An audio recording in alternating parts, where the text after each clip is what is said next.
পন্থী যারা তারা কিন্তু মানে এই আল কায়দার চাইতে কম সক্রিয় নয় বাংলাদেশে। কারণ এই যে সাম্প্রতিককালে যে বোমা বিস্ফোরণের ঘটনা, বোমা উদ্ধারের ঘটনা, যাদের নাম বেরিয়ে এসছে এরা কিন্তু সবাই আইএস পন্থী, অর্থাৎ নব্য জেএমবি।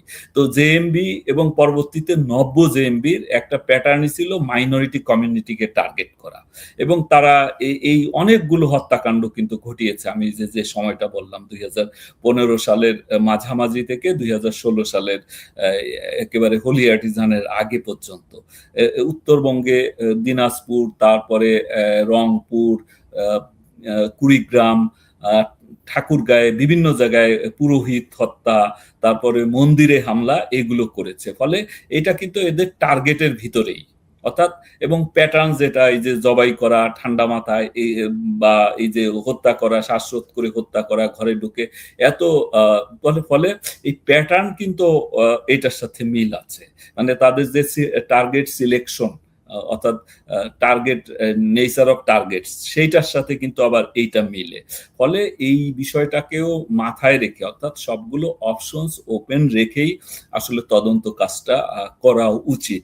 তো সেই ক্ষেত্রে আর এই হত্যাকাণ্ডের ক্ষেত্রে বিশেষ করে আরো একটা অসঙ্গতির কথা যেটা মানে প্রশ্ন এসছে যে যাওয়ার সময় মানে দেখা গেছে যে ছাদ আবার বাইরের থেকে তালা দেওয়া, গেটটা, এরকম একটা তথ্য আমি দেখেছি সোশ্যাল মিডিয়ায়। তো সেই গেটটা আবার তালাও বা কে মেরে গেল। তো এত হুঁশ থাকলে তো তারা মানে যারা এত মানে সচেতন ভাবে এই কাজগুলো করেছে যে যাতে সহজে কেউ দেখতে না পারে, ঢুকতে না পারে, তো তাহলে তো প্রশ্নই আসে যে তাহলে কি তারা মানে মানসিকভাবে সুস্থ ছিল নাকি ইনটক্সিকেটেড ছিল, সেই প্রশ্নও কিন্তু আসে। ফলে এই প্রশ্নগুলোর জবাব পুলিশকে পরিষ্কার করতে হবে, ক্ল্যারিফাই করতে হবে।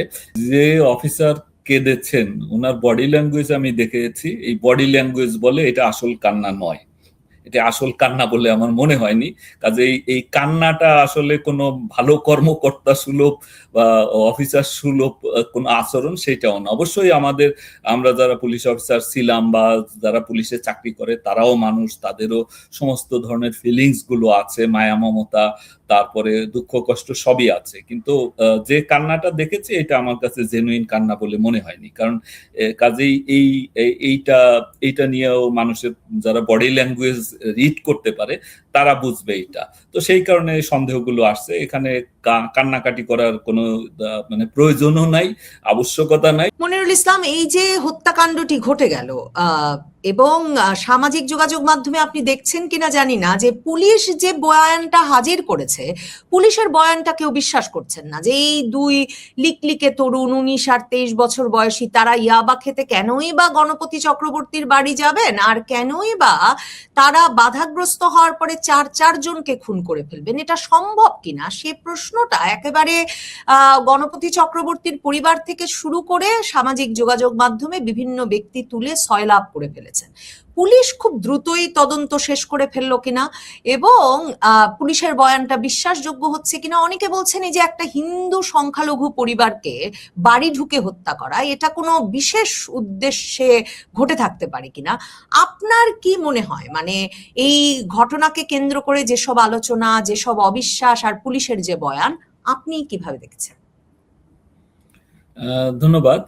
আসলে সোশ্যাল মিডিয়া এবং মেইন স্ট্রিম মিডিয়াতেও আমি দেখেছি নিউজটা। এটা একটা নৃশংস হত্যাকাণ্ড।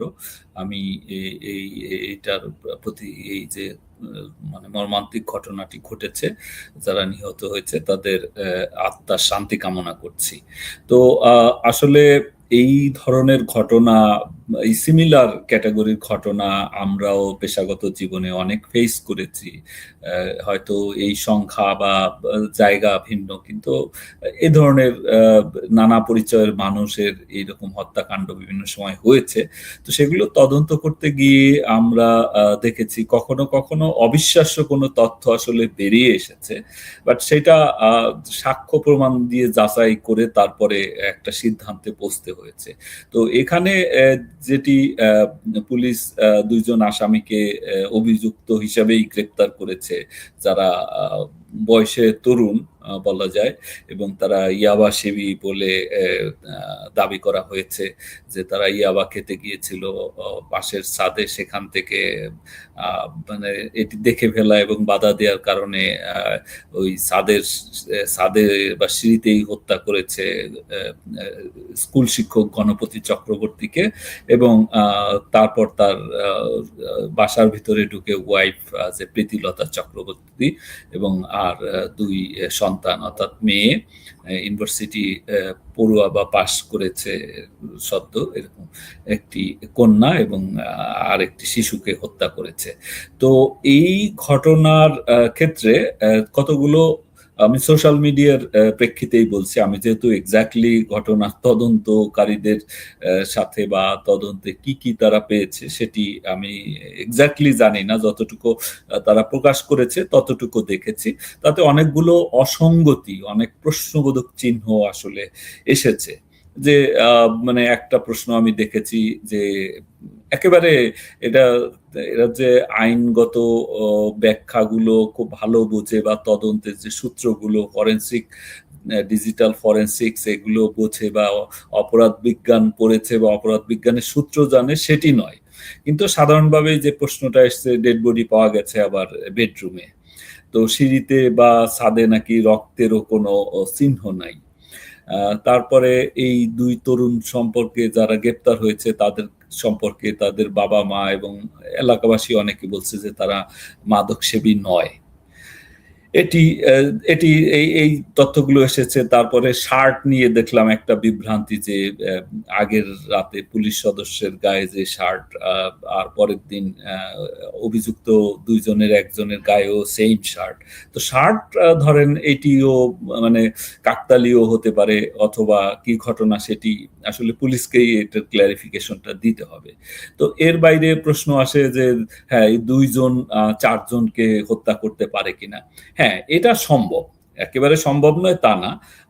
দুইজন চারজনকে হত্যা করতে পারে, বা এই ঘটনা যে একেবারে মানে যেভাবে এখন এই ঘটনাগুলো যেহেতু অনেকগুলো প্রশ্নবোধক চিহ্ন এসেছে, অনেকগুলো অসঙ্গতি এসেছে, এইটা পুলিশকেই আসলে ক্ল্যারিফাই করতে হবে, এবং সেই সাথে এখানে ডিজিটাল ফরেনসিক্সটা খুব গুরুত্বপূর্ণ। এখানে মানে এই দুইজনের মানে যদি দস্তাদস্তি হয়ে থাকে, আবার দেখা যাচ্ছে যে তিনজনের মুখ পুড়িয়েও দেওয়া হয়েছে বা ঝলসে দেওয়া হয়েছে, পুড়িয়ে ঠিক না, ঝলসে দেওয়া হয়েছে। তো এগুলোর কারণ কি? আবার পুলিশের বক্তব্য থেকে এসছে যে তারা হত্যা করার পর শাওয়ার করেছে, তারপরে মোবাইল পানিতে ডুবিয়ে রেখেছে, এবং ইয়াতে খেজুর খেয়েছে, শশা খেয়েছে, এই সব বক্তব্য এসেছে।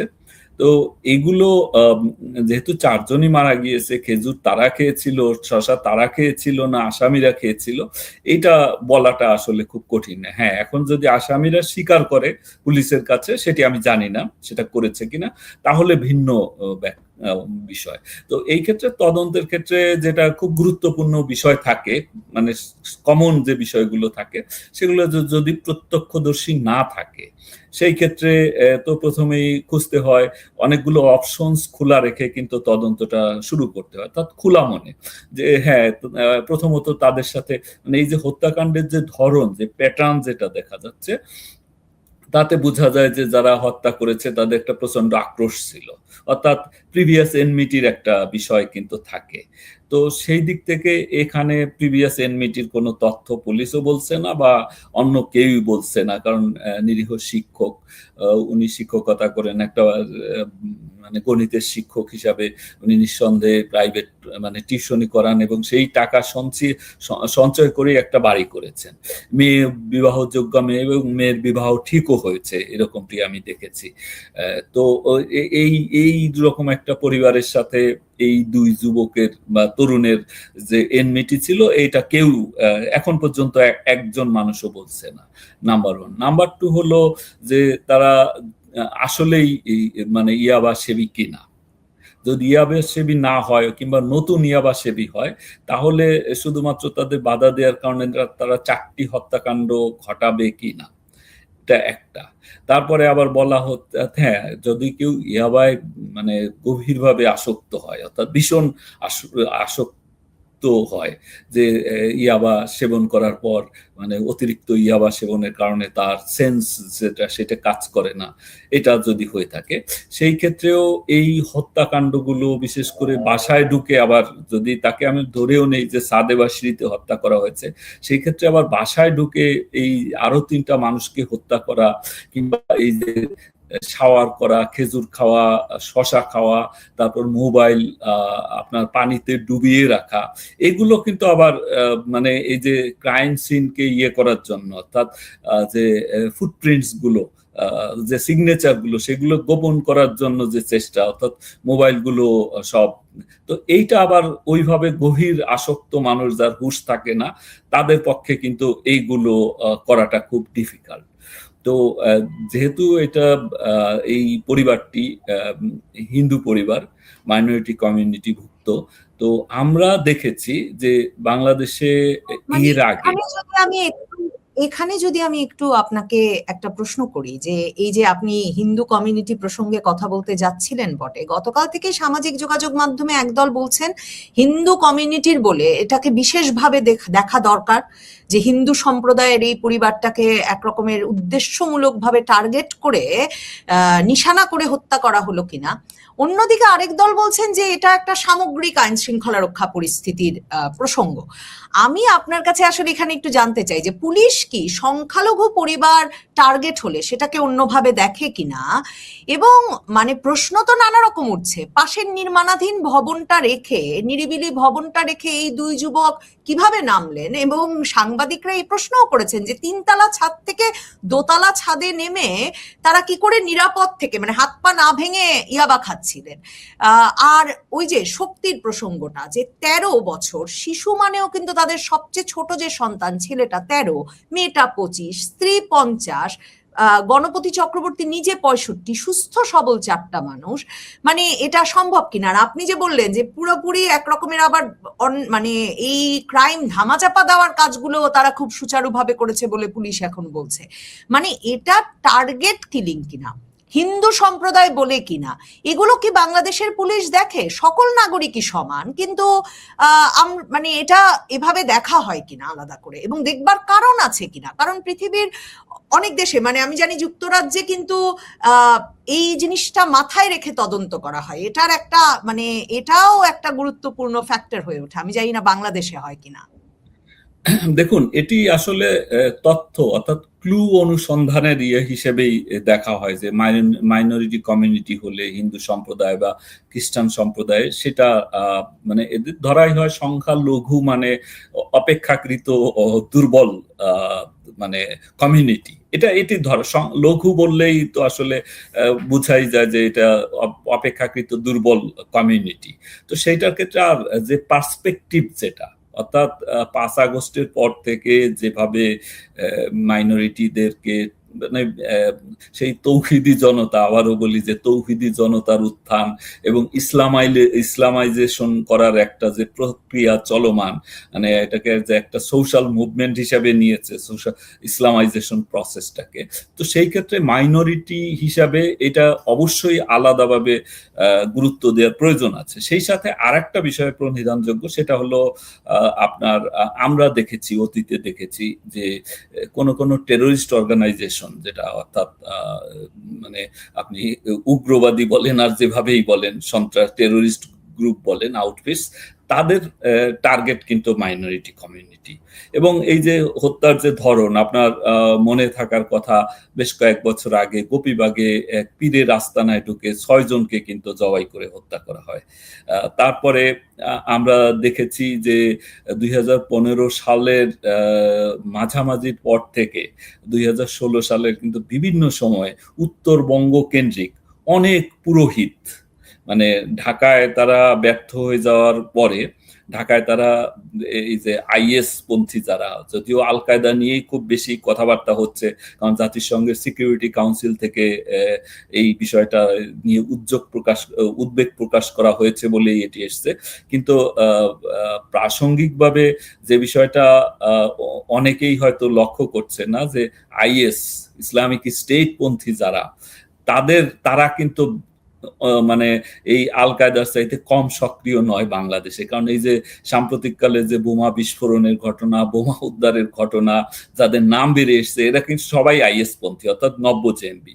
তো জেএমবি এবং পরবর্তীতে নব্য জেএমবির একটা প্যাটার্নই ছিল মাইনরিটি কমিউনিটিকে টার্গেট করা, এবং তারা এই অনেকগুলো হত্যাকাণ্ড কিন্তু ঘটিয়েছে। আমি যে সময়টা বললাম 2015 সালের মাঝামাঝি থেকে 2016 সালের একেবারে হোলি আর্টিজানের আগে পর্যন্ত উত্তরবঙ্গে দিনাজপুর, তারপরে রংপুর, কুড়িগ্রাম, ঠাকুরগাঁয়ে বিভিন্ন জায়গায় পুরোহিত হত্যা, তারপরে মন্দিরে হামলা, এগুলো করেছে। ফলে এটা কিন্তু এদের টার্গেটের ভিতরেই, অর্থাৎ এবং প্যাটার্ন যেটা এই যে জবাই করা ঠান্ডা মাথায়, বা এই যে হত্যা করা, শ্বাসরোধ করে হত্যা করা, ঘরে ঢুকে এত ফলে এই প্যাটার্ন কিন্তু এটার সাথে মিল আছে। মানে তাদের যে টার্গেট সিলেকশন, অর্থাৎ টার্গেট নেচার অফ টার্গেট, সেইটার সাথে কিন্তু আবার এইটা মিলে। ফলে এই বিষয়টাকেও মাথায় রেখে, অর্থাৎ সবগুলো অপশনস ওপেন রেখেই আসলে তদন্ত কাজটা করা উচিত।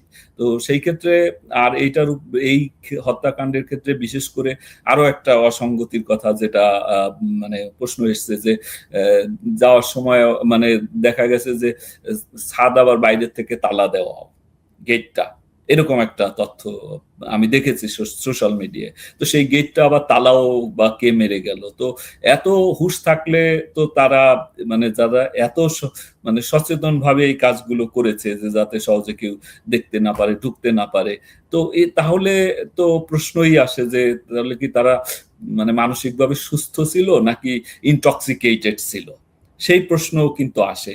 ফলে এই প্রশ্নগুলোর জবাব পুলিশকে পরিষ্কার করতে হবে, ক্ল্যারিফাই করতে হবে, এবং সেই সাথে ফরেনসিক এভিডেন্স কি কি আছে সেইটাকে মিলাতে হবে। মিলাতে না পারলে, কারণ তদন্ত প্রক্রিয়াই হলো একটা মালা গাঁথার মতো, কোথাও কোনো গ্যাপ হয়ে গেলে তখন অবিশ্বাসের কিন্তু সন্দেহের সৃষ্টি সেখানে হবেই।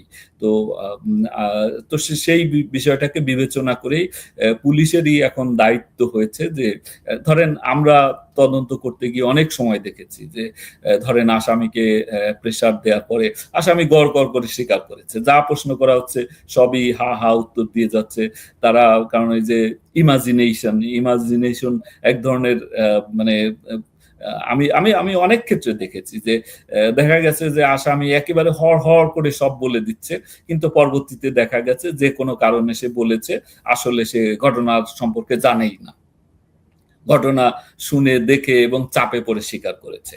আমি একটা ঘটনার কথা আপনাকে বলতে পারি। 2015 সালে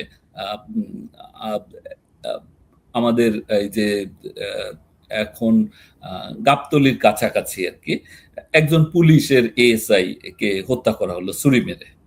তো যে আসামিকে ধরা হলো ওই হাতে নাতেই একজন ধরা পড়ে, মানে 3 জন ছিল, 2 জন পালিয়ে যায়, একজনকে পুলিশ ধরে ফেলে ঘটনাস্থল থেকে। এটা চেকপোস্টে ডিউটি করছিল।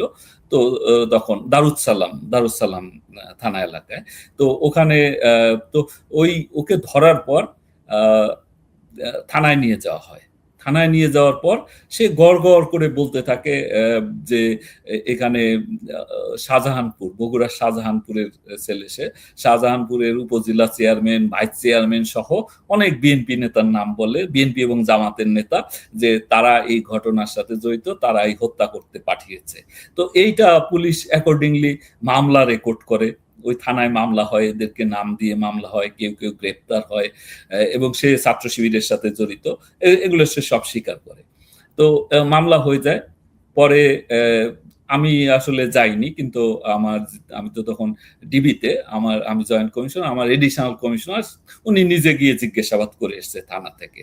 তো 2 দিন পরে মানে এই আসামিকে পরের দিন রিমান্ডে পাঠানো হয়েছে, মানে কোর্টে পাঠানো হয়েছে, কোর্ট থেকে রিমান্ডে এনেছে। রিমান্ডে আনার পরেও থানায় সে আছে। তো আমাকে আমাদের এক অফিসার বলতেছে যে স্যার এই ঘটনাটা বোধহয় মানে মনে হচ্ছে এইরকম না। তো আমি বললাম কিভাবে? বলে স্যার এই যে যা বলছে এটার সাথে মিল পাওয়া যাচ্ছে না, এখানে একটা জঙ্গিদের একটা পাওয়া যাচ্ছে, অন্য একটা সূত্র থেকে আমি জানতে পেরেছি এটা। তো আমি বললাম যে ঠিক আছে, তাকে আসামিকে নিয়ে এসো আর মামলাটা আমরা নিয়ে এসি। তো তদন্ত আবার ডিবিতে ন্যস্ত হলো, সাথে সাথেই ওই রিমান্ডে থাকা আসামিকে নিয়ে আসা হলো। তো রিমান্ডে ওদের জিজ্ঞাসাবাদ করার পর ও বলল, ও বাই দিস টাইম যেটা হয়েছে হোসনি দালানে অ্যাটাক হয়ে গেছে, সরি অ্যাটাকটা হয়নি, জাস্ট ওই অ্যাটাক হওয়ার 2 দিন আগের কাহিনী। তো ও বলল যে হ্যাঁ, মানে যেটা বলছে তাকে যেভাবে প্রশ্ন করছে অর্থাৎ লিডিং কোশ্চেন করেছে এবং তোর মাথায় একজন পুলিশ কর্মকর্তা পিস্তল ঠেকিয়েছে যে একেবারে গুলি করে সত্যি কথা বল, গুলি করে। তো তখন তার কিছু টাইমও বাই করা দরকার ছিল, সেই টাইম বাই করতে গিয়ে সে হড় করে একটা গল্প বলে দিয়েছে। তাই মামলা কিন্তু হয়ে গেছে। তো তখন আমরা মূল অনুসন্ধানে এখানেও নামলাম। কিন্তু হড়হড় করেই বলা হচ্ছে, মানে যে দুজনকে ধরা হয়েছে দুজনই হড়হড় করে পুলিশের কাছেও স্বীকার করে ফেলেছেন, তারপরেই রংপুরের পুলিশ কমিশনার আব্দুল মাহবুব এসে সংবাদ মাধ্যমে কথা বলেছেন, আজকে আদালতেও এরা স্বীকারোক্তি দিয়ে দিয়েছেন। আরেকটা যেটা প্রশ্ন উঠেছে, এটাও খুব স্পর্শকাতর প্রশ্ন মনির ভাই, কিন্তু মানে এই আলাপটাও করতেই চাই, কারণ সামাজিক যোগাযোগ মাধ্যম সয়লাব এবং আমরাও যেহেতু এখন এই মানে এক রকমের সামাজিক যোগাযোগ মাধ্যমেই তো কথা বলছি, যে দুজন অভিযুক্ত হয়েছেন এ দুজন তরুণ হিন্দু সম্প্রদায়ের, এবং ইত্তেফাক পত্রিকা আজকে লিখছে যে সামাজিক যোগাযোগ মাধ্যমে ব্যাপক প্রশ্ন জাগছে যে তদন্তে যুক্ত কর্মকর্তাদের পরিচয় নিয়ে, কারণ সিআইডির যিনি ইনচার্জ এই 4 খুনের ঘটনায় তদন্তের সঙ্গে যুক্ত, মরদেহ উদ্ধারে নেতৃত্ব দিয়েছেন যে উপকমিশনার, মামলার তদন্ত কর্মকর্তা সবাই হিন্দু ধর্মাবলম্বী, এবং ইত্তেফাক লিখছেন গ্রেফতার 2 সন্দেহভাজনও একই ধর্মের অনুসারী।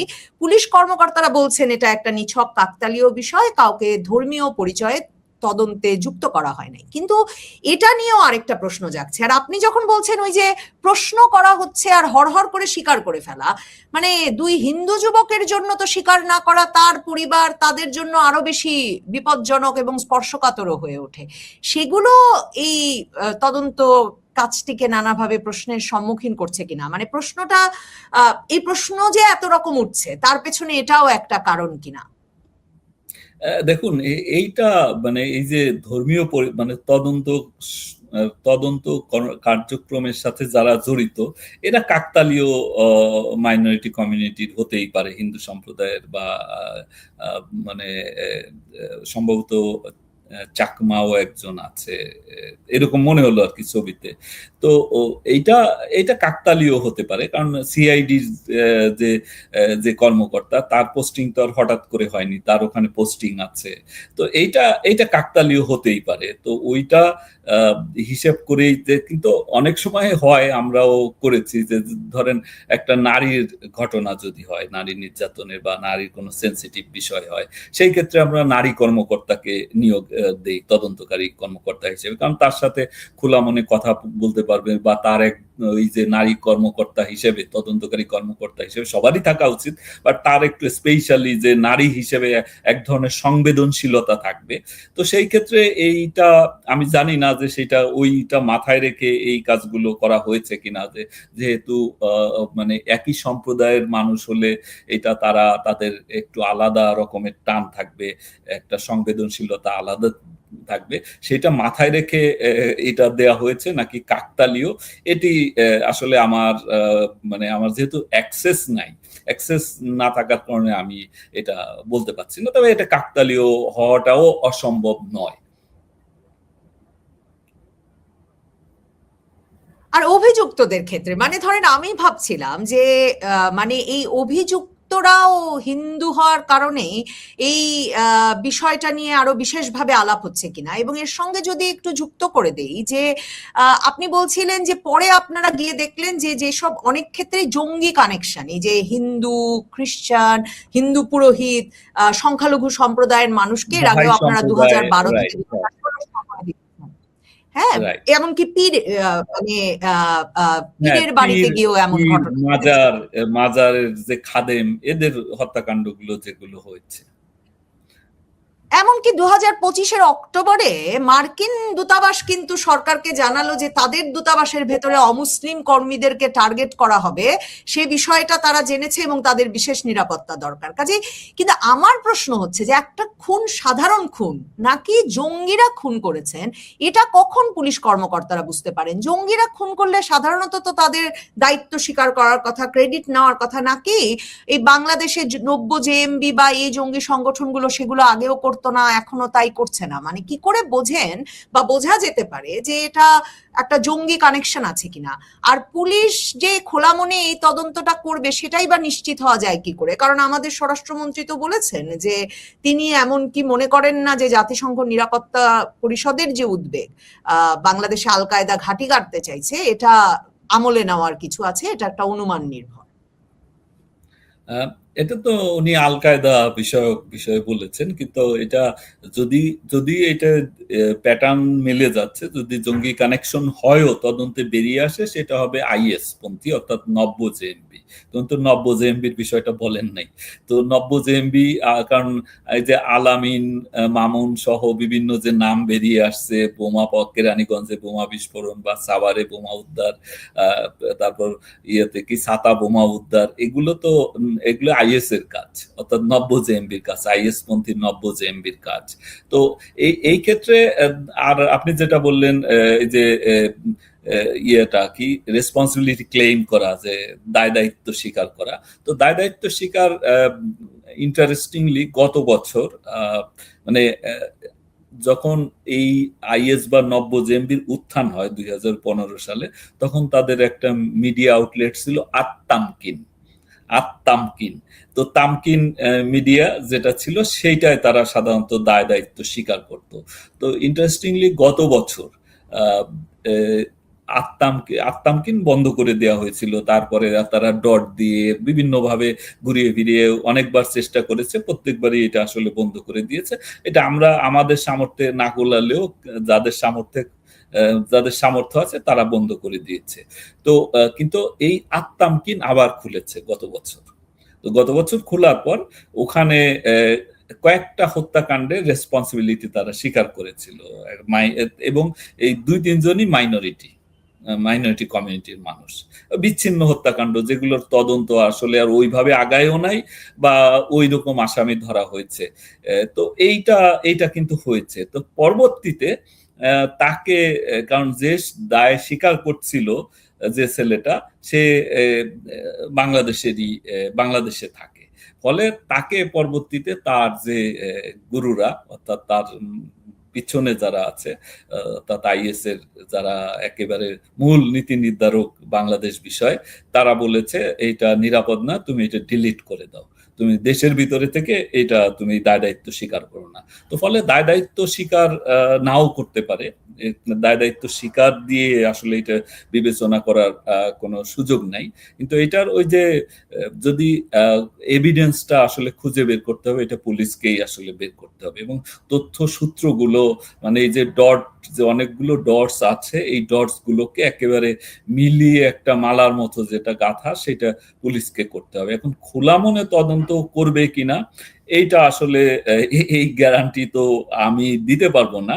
কারণ একটা সময় আমরা দেখেছি যে আমরা যখন চাকরিতে ঢুকেছি, আজ থেকে ধরেন 27-28 বছর বা 30 বছর আগে, তখন একটা ট্রেডিশন ছিল যে মানে আমি যেমন একজন প্রফেশনাল থাকা অবস্থায় একজন ওসি কে পেয়েছি, ইন্সপেক্টর, যিনি থানার ইনচার্জ ছিলেন। তো তার খুব সুনাম ছিল চিটং এর দিকে আর কি, চিটং এর বিভিন্ন থানায় তার পোস্টিং ছিল। পরে ভদ্রলোক অ্যাক্সিডেন্টে মারা যান, গাড়ি অ্যাক্সিডেন্টে। তো ওই ভদ্রলোকের খুব সুনাম ছিল যে সে ডাকাতি কেস তার একটাও আনডিটেক্টেড থাকে না। তো আমি প্রফেশনালদের কাছে আবার ওসিরা কিন্তু খোলা মনে কথাবার্তা বলে, কারণ জানে যে সে তো আর মানে ক্ষমতা নাই, প্রফেশনাল জাস্ট শিখতে আসছে। তো খোলা মনে কথাবার্তা বলে, সব কথাই সাধারণত শেয়ার করে। তো বললো যে স্যার, আমার একটা কৌশল আছে। কি কৌশল? বলে, স্যার, যেখানে ডাকাতি হয় ওই এলাকায় যাদের সম্পর্কে একটু খারাপ আছে, পারসেপশন আছে, একটু খারাপ লোক, এরকম আমি 50-60 জন ধরে ফেলাই। 50-60 জন ধরে মাইল লাগাইলে এর ভিতরে দেখা যায় যে 2-4 জন বেরোয় যায় যারা জেনুইন এই ঘটনার সাথে জড়িত। তো পুলিশ কিন্তু এই ধরনের তদন্ত একসময় করেছে, সেটাও মাথায় রাখা দরকার। কিন্তু গত কয়েক বছরে মানে আপনার এই যে সায়েন্টিফিক যে ইনভেস্টিগেশন, সেটার ব্যাপারে পুলিশকে ট্রেন করা হয়েছে। তো এখন তো বলা হচ্ছে যে আগে সবই দলীয়করণ হয়েছে, কাজ হয়নি।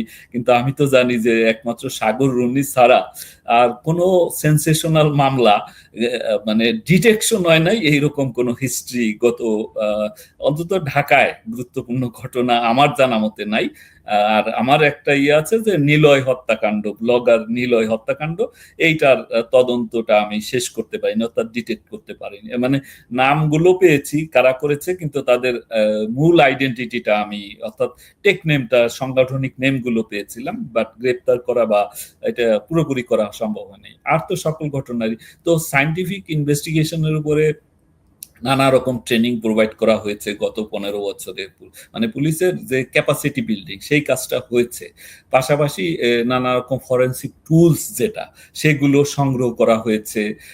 এবং এই যে সক্ষমতা বৃদ্ধি, অফিসার দেওয়া, যেমন রংপুর তো একটা বিভাগীয় শহর, যেটা একটা রেঞ্জ হয়েছে, তারপর মেট্রোপলিটন পুলিশ হয়েছে, এখানে অনেক অফিসার এসছে। আগে তো এটা ছিল না, আগে একজন এসপি থাকতো, তার নিচে এডিশনাল এসপি হয়তো একজন থাকতো, এএসপি থাকতো, এই ছিল সিনিয়র অফিসার। এখন তো ওখানে অন্তত 20 জন মানে কি বলে এএসপি আপওয়ার্ড অন্তত 20 থেকে 25 জন অফিসার ওখানে থাকে।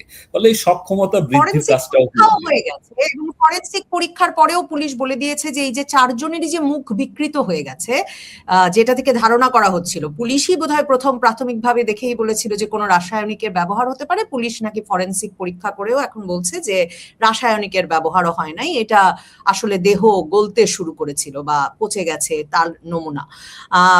মানে আমার সর্বশেষ প্রশ্ন, যে এটা যদি জঙ্গি ঘটনা হয় তাহলে তো এটা এখানে থামবে না, মানে এর আরো ঘটনা ঘটবে। আর আপনি বলছেন 2025-এও আইএস বাংলাদেশের নব্য জেএমবির যে ওয়েবসাইট, সেখানে কয়েকটি ঘটনার, সংখ্যালঘু হত্যার ঘটনাকে বিচ্ছিন্নভাবে তারা তাদের দায় স্বীকার করেছিল।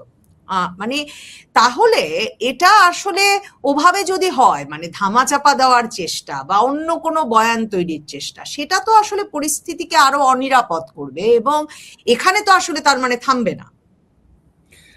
দেখুন, এটি ধামাচাপা দেওয়ার চাইতে অনেক সময় থাকে প্রেসার রিলিজ করা। মানে যখন একটা ঘটনা ঘটে তখন উপর থেকে না, মানে প্রচন্ড প্রেসার আসে যে কি করছো, কখন করবা, কতক্ষণ সময় লাগবে, এই রকম একটা। তো সেই ক্ষেত্রে তদন্ত তো আসলে ওভাবে হয় না। তদন্তে ঠিক আমার কত সময় লাগবে, এটার একেবারে প্রকৃত আসামি নির্ধারণ করতে কখন আমি পারবো, কখন গ্রেপ্তার হবে, এটা শুধু উপর থেকে দেওয়া হয় তাও না, মিডিয়ারও একটা প্রেসার থাকে কিন্তু প্রচন্ড। যে এই যে হয়তো 1-2 দিনে আসামি ধরা না পড়লে এই মিডিয়ার পক্ষ থেকে বলা হয় এখনো কাউকে গ্রেপ্তারি করতে পারেনি, কিন্তু এগুলোর সময় লাগে, এক একটার এক এক রকম সময় লাগে। এখন এটা দ্রুত হয়েছে, এটা যদি তারা ভিতরে, আসলে পুলিশ তো তদন্তের ক্ষেত্রে সবগুলো তাদের যে কি কি পেয়েছে, কি আলামত পেয়েছে, কি আলামত তারা পরীক্ষা করেছে, এগুলো সবসময় আসলে ডিসক্লোজ করেও না, বিশ্বে কোথাও করে না। কিন্তু এখন ভিতরে যদি ওই রকম মানে কোনো ইনক্লুসিভ যে এভিডেন্স, প্রমাণ, সেগুলো যদি পেয়ে থাকে তাহলে ডিফারেন্ট।